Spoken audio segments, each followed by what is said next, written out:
Hi guys, this is Lashette from Scarlet Moon Creations, and I am back with my October reading wrap-up where I talk about the books I read in the month of October and give you my reading stats.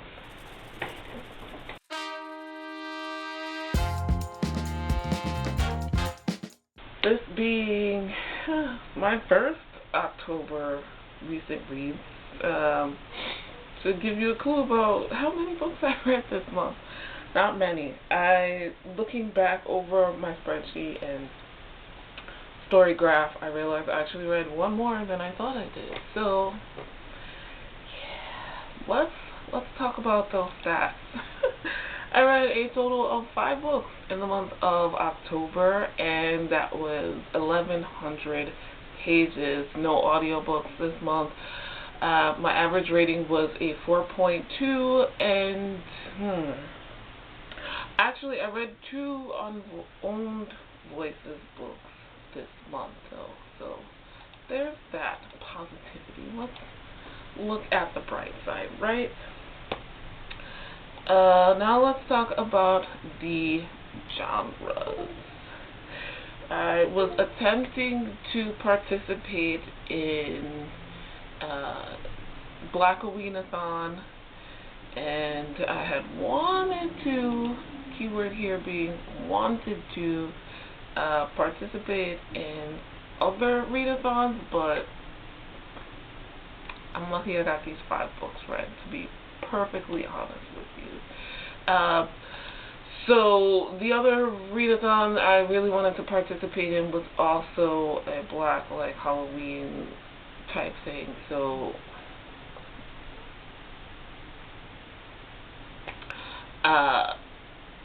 thrillers, mystery,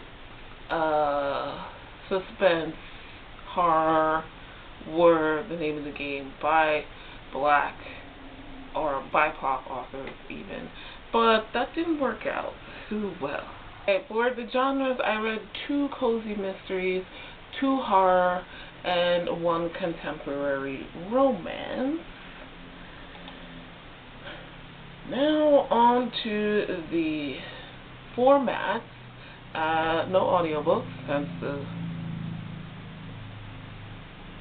no hours listened. I read 3 ebooks and 2 physical books. As for the forms, I read 2 novels and 3 graphic novels. This might be my lowest reading month. For the audience, I read 4 adult books and 1 young adult book. Now we move on to the identities section, starting with the sexual identity. I read 3 books with cisgender main characters and 2 books with gender fluid main characters. For racial identities, I read 3 books with Black main characters and 2 books with white main characters. Sexual identities, I read 1 book with a female-of-female or sapphic relationship with the main characters, and that's about it. Now, for the authors, I read 3 new-to-me authors and 2 not new-to-me authors. The types of books I read 4 books from series. That's what it is. And all 5 of the books I read are part of series. I forgot because 1 I didn't know was going to be a series until after I filled this out. So no standalones this month and no rereads. Last but not least, of course, are the ratings. I read 2 books. I gave 2 books 4.5 stars, 3 books 4 stars, and that was my reading for December. And let's just jump into lay books, because why not? The first book I finished in the month of October, which was like halfway into the month, was Goldie Vance, Volume 4 by Hope Larson, artwork by Jackie Ball with L Power, the illustrator. And I've been slowly reading this series as I came across it a couple of years ago. Getting copies, digital copies during the pandemic was like impossible. So there's been a while. I guess this would qualify as a cozy mystery series. If like Nancy Drew qualified as a cozy mystery series, but definitely along those lines, because we have Goldie Vance here, who is a young detective, not a police detective, but like a sleuth. This is also like a historical, because it's set in maybe the 60s. And I think this volume in particular I like the best. I do need to look back at the previous three to make absolutely sure about that. But I like the story in this one. So, in general, Goldie Vance, like I said, is a young detective. She works for her father, who in volume 1 was like the manager of a hotel in their town, a popular hotel in their town. And she also works as a valet at this hotel, but on the side, her true passion is to solve mysteries. So with each volume, we get a new mystery that is being uncovered through the various chapters. And in this one, there is a music festival coming to town. It's a big deal, and weird things are happening in the lead up to this festival. Bands are not showing up or checking in, and there's some weird power outages happening around town when a certain song is played on the radio. So Goldie to the rescue. And this is not written by a black woman, though Goldie is a black woman. Her father is black, her friend is black, or whatever. So that's why it's not included in the own voices, but is included in the stats for black main character. So the next book that I finished in the month of October was Sweet Hand by N.G. Peltier. This is book 1 in the Island Bite series, the one I was confused about, because in my head this was a standalone, but I hadn't checked, and now there's a new book that was released in this series.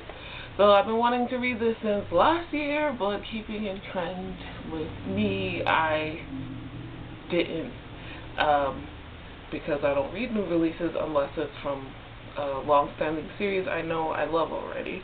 So anyway, this is the contemporary romance. We're following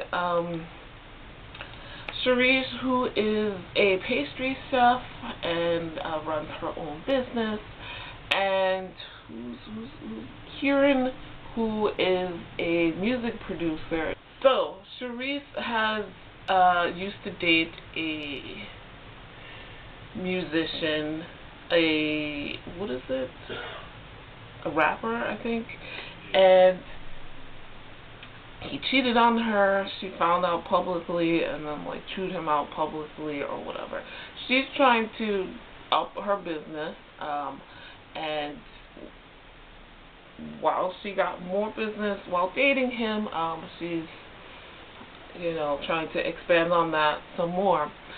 We start the book out with Cherise's younger sister getting engaged and asking her to be the maid of honor, and we find out that the man who she's getting engaged to, her longtime boyfriend, also asked Kieran to be the best man. Now, they've all known each other since they were kids, and Cherise gets along with most of the guys, and Kieran gets along with most of the girls. The two of them, though, don't get along with each other.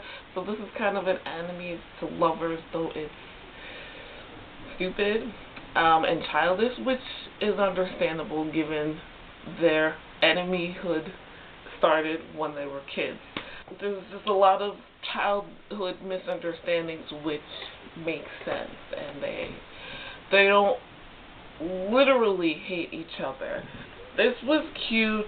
It's called Island Vibes because it takes place in the Caribbean. I'll be perfectly honest, I don't remember exactly which island.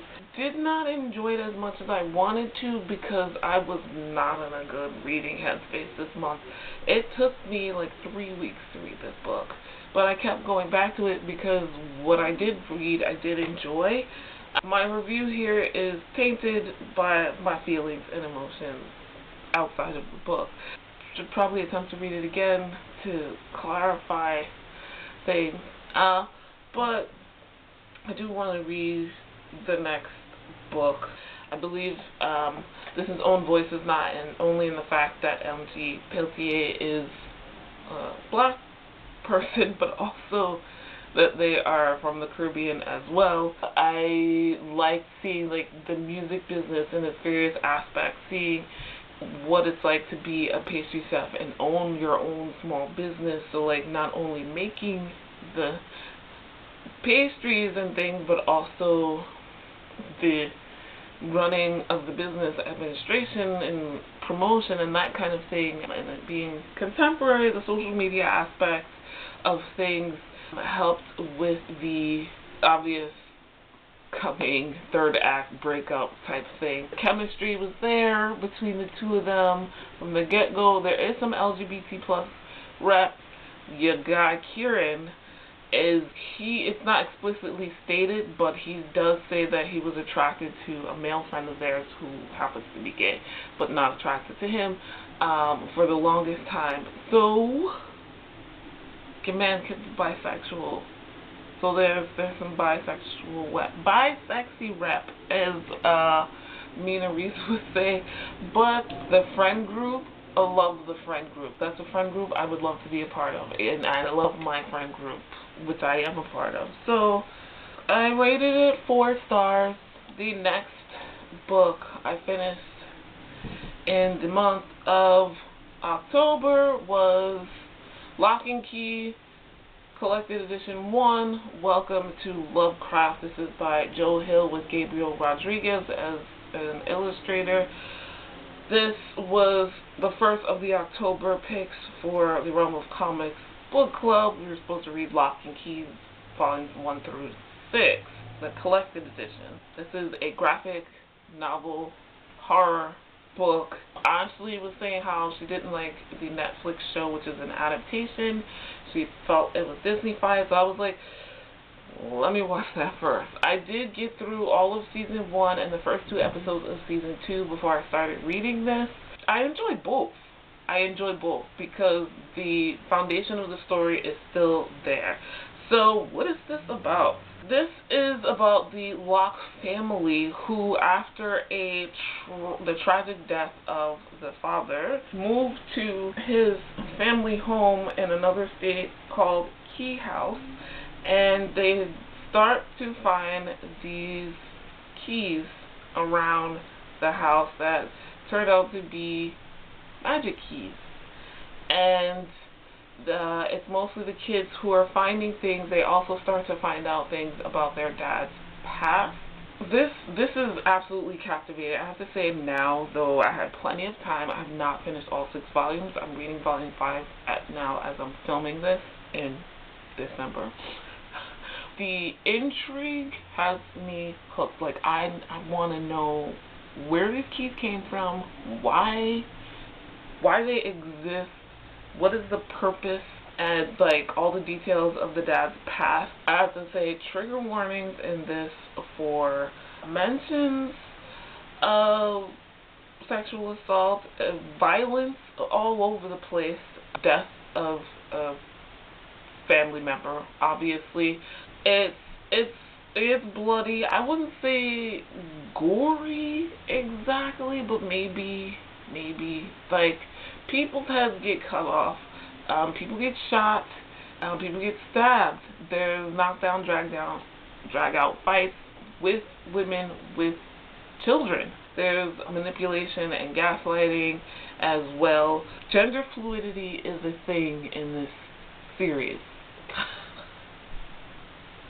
So I don't know if that counts as LGBT plus rep. Like, somebody who's read the series, let me know what you think. Unique and intriguing, and it is horrifying, but you're rooting for this family. You are rooting for this family, these kids, the mom. Like, there is grief is a theme in here as well, and obviously trying to fit in, coming of age or whatever. The kids, there's 2 teenagers, and then an elementary school age kid and a mom. Also, I guess, trigger warnings, content warnings for substance abuse. So yeah, there's also other LGBT plus rep, so far not the main characters though. So I'm just like, ooh, that's good. That's good. I gave this first one 4 stars. I don't love the art style. I don't dislike it as much as, say, the Lolo Woods or V for Vendetta. Absolutely not. But other than that, like, that was the only thing that kind of helped hold it back a little bit for me, the art style.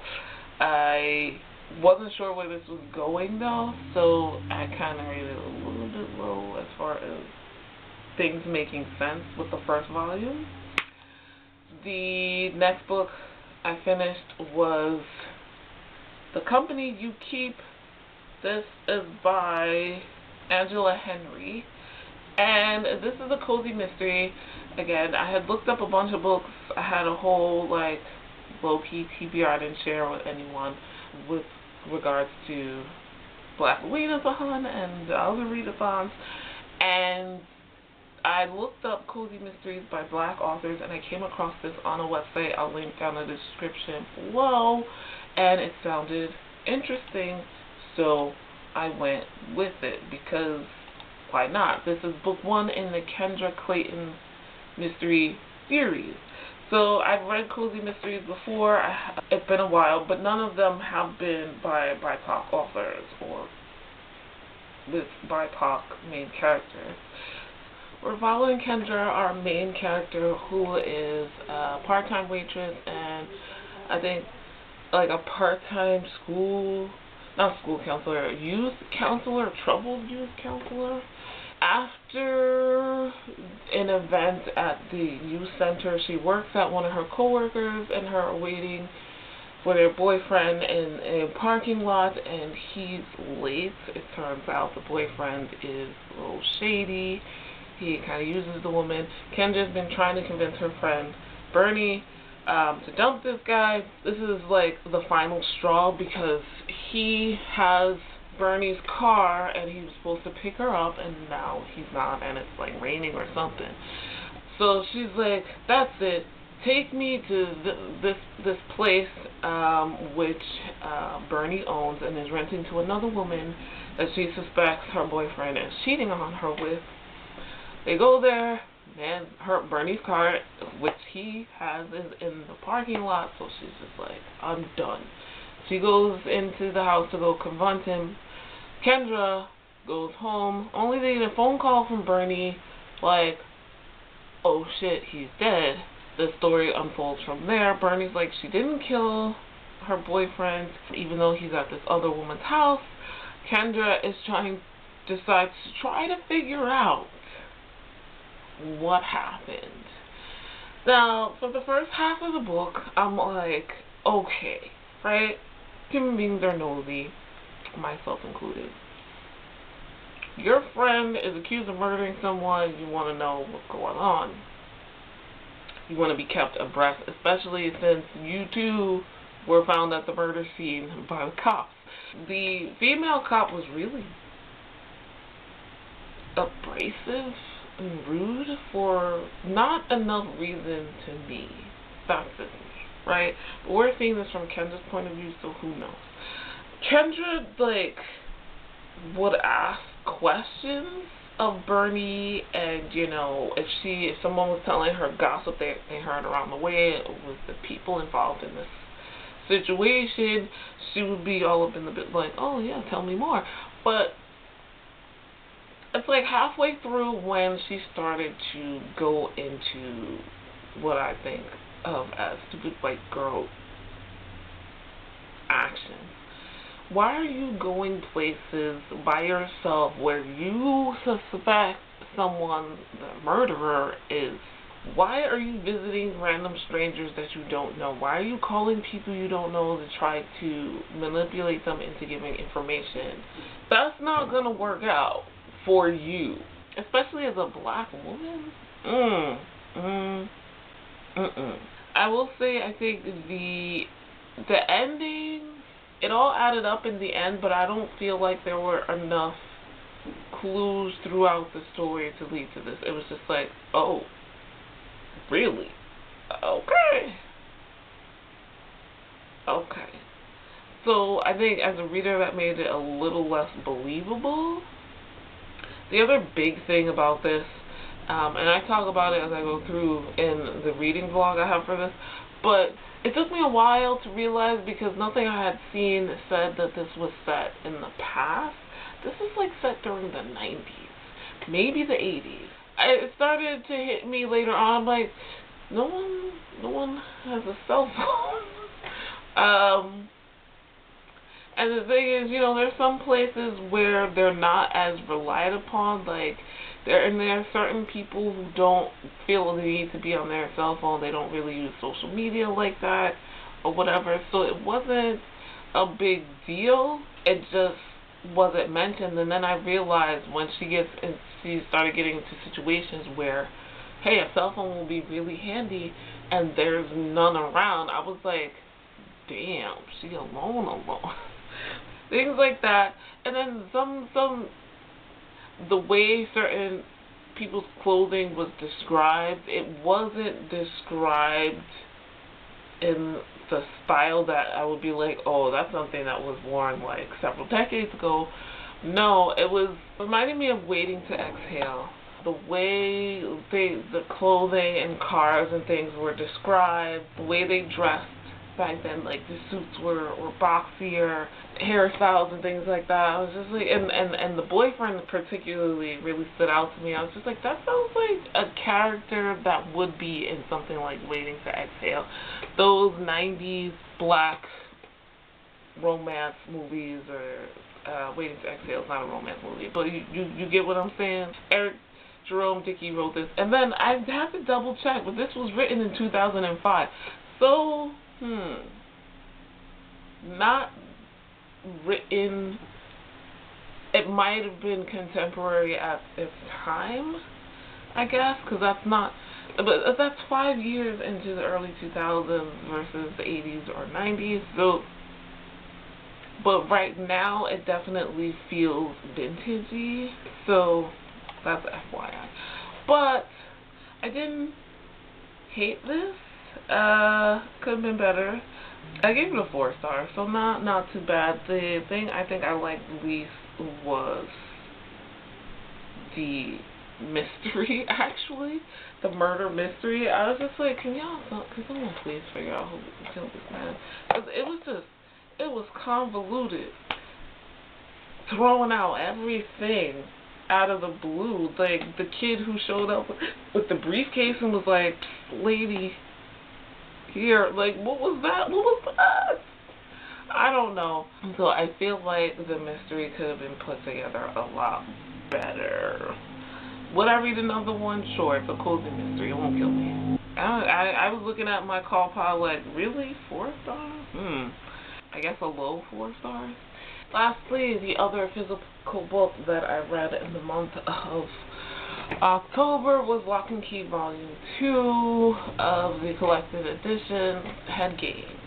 Ooh, let me just say, I gave this a 4.5 stars from the start because, oh my god, this is world building is bigger than and more elaborate than I thought. I already mentioned in Volume 1 basically what the series is about. After the death of the father and husband of the Locke family, they moved back across the country to his childhood home key house, which has a lot of mysterious keys hidden in it, and start finding out about a lot of things about their dad's past and about this magic and mystery and all of these things.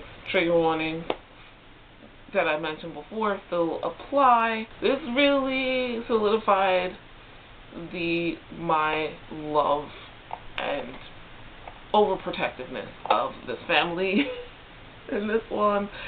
I just, oh my god.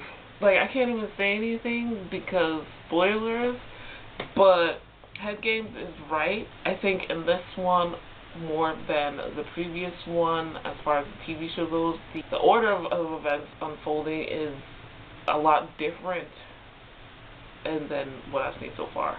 Oh boy. Oh boy. I was just like, Dodge is just casually cruel. The art, the way certain magical things with the keys are depicted is different in the TV show as well. It's just the way the different mediums work, their processes. I feel like the head key is definitely creepier in this graphic novel version than in the TV show, so definitely the Disney-fied. They only, everybody is prettier in the TV show as well, which is, I think, to be expected. I wouldn't go so far as to say it's Disney-fied, but more CW-ified, if that makes any sense. Like, this is a show I feel like would fit in very well with the CW shows. The storyline just gets bigger and better. I'm just like, the whole time, like, I feel so much, get so anxious for the kids especially, but also the mom, like, that I'm just like, guys, like, I can't, I gotta take a break from reading this. That's why I haven't finished it yet. Uncle Duncan so far does take also more of an active role in the graphic novel series. I'm saying these things for people who might have watched the show, and yeah. So I gave it a 4.5 because I enjoyed it more. I see where the story is going. It's just more than I was expecting. We get some historical background stuff here. And it's just like,